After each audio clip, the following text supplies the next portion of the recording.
welcome Sarah Langslow.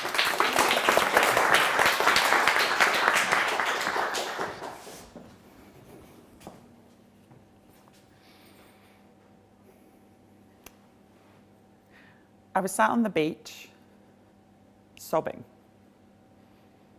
These aren't the little tears rolling down your cheeks, kind of having a bit of a cry. This was full body shaking sobs.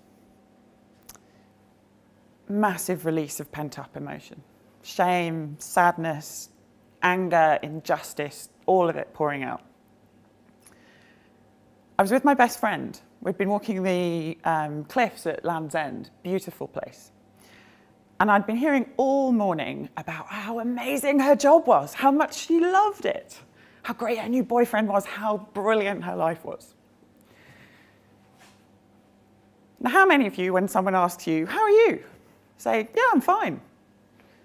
We blurt it out before we've even thought about what the real answer is. My answer at the time would have gone something like this. Yeah, the job's good, you know, I'm thinking about moving on, but I'm really enjoying life in London. And every time I gave that answer, I boxed myself in just a little bit more. It's like the white lie that builds and builds until you've no idea how to wind that back in. And I just felt more and more lonely and more isolated. But something that day, I don't know what it was, I decided was going to be different. I was going to tell the truth. My life sucked. I hated my job. I would get to Sunday night dreading that I had to go back in on Monday morning.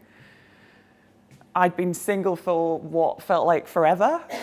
The funny thing, the really hilarious thing was I actually had a boyfriend, like perfect cliche, like RAF pilot boyfriend at the time, and he was all wrong for me. I knew it, I just didn't want to be on my own. That contributed to that story. And I thought I was doing a brilliant job of convincing everybody. I love my life, I've got such a great flat, a huge salary. None of it was true.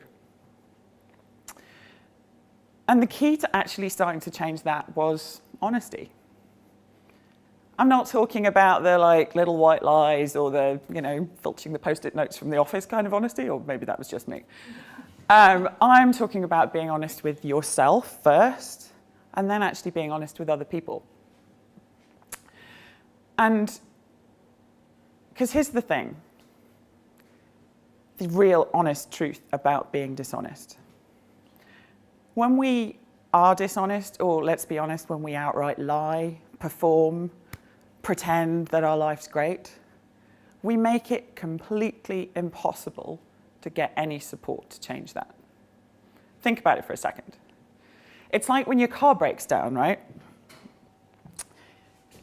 You ring up the AA. You've got to tell them exactly where you are and exactly what's wrong before they can help you.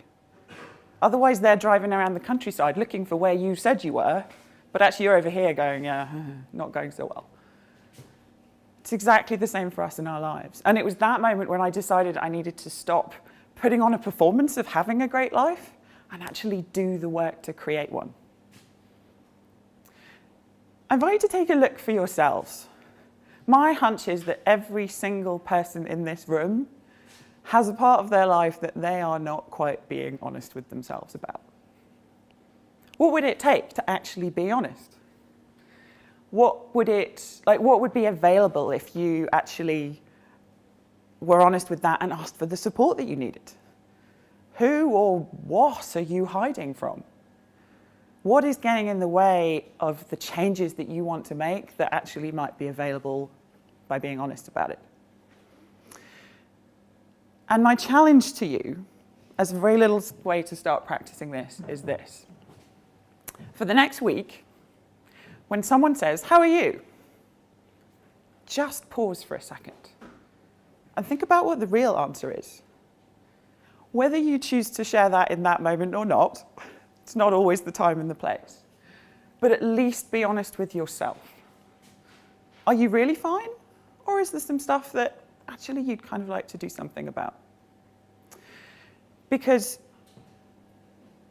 that's actually the thing. When I look back, the thing that changed that day is that I decided it was going to go different. It was going to be different in future. And telling the truth is both the simplest and at times the most challenging thing that we can do.